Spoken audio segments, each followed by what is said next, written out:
যথেষ্ট আন্তরিকতা, সহযোগিতা, শ্রদ্ধা, সম্মানও রয়েছে সেভাবে। বিশেষ করে আমি বলবো, আমি প্রায় ওনাকে বলি, আমরা যখন 1/11-এ খুব বিপদে পড়েছিলাম, সবচেয়ে বেশি দায়িত্ব এবং গুরুত্বশীল ভূমিকা তিনি পালন করেছিলেন এবং সেটা ছিল চ্যালেঞ্জ, কঠিন চ্যালেঞ্জ। ব্যারিস্টার মাহমুদ্দিন খোকন, যদিও ওনার ছোট ভাই হিসাবে আমি মন্ত্রী হয়েছি, তারপরে উনি আমার কাছে সম্মানিত এবং শ্রদ্ধার জায়গা, এ ব্যাপারে কোনো সন্দেহ নাই। এবং আমার একদম নিকটতম, যিনি এই লক্ষ্মীপুর এবং সাতক্ষীর সোনামুড়ি আসনটা, শ্বশুর বাড়ি আমার এলাকা, আপনার এলাকা, শ্বশুর বাড়ি আপনার এলাকা।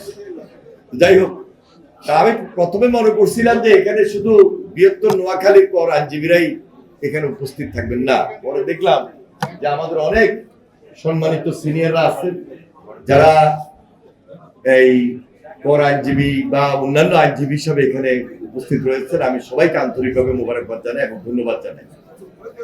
এবং ব্যারিস্টার খোকন সাহেব বলার চেষ্টা করেছেন যে সবাই বলে যে নোয়াখালী লোকেরা ইজম করে, আসলে ইজমটা না, এটা হলো আমাদের মধ্যে ঐক্যটা খুব শক্ত, এত কঠিন ঐক্য নিয়ে আমরা সবসময় থাকি, চলি, যার কারণে অনেকে এটাকে হিংসার চোখে অনেক সময় দেখেন।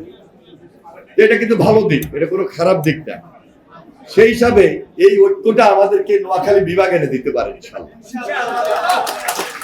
আর আমার কাছে এই মুহূর্তে যেটা আছে, ইতিমধ্যে আপনারা শুনেছেন, মানব সম্পদ মন্ত্রণালয়ের অধীনস্থ যে দীর্ঘদিনের আমাদের সমস্যা, সেটা হলো ভুলুয়া নদী খনন, আরেকটা হলো রহমতখালী খাল খনন। ইতিমধ্যে এই প্রজেক্টের কাজ আমরা শুরু করেছি ইনশাআল্লাহ।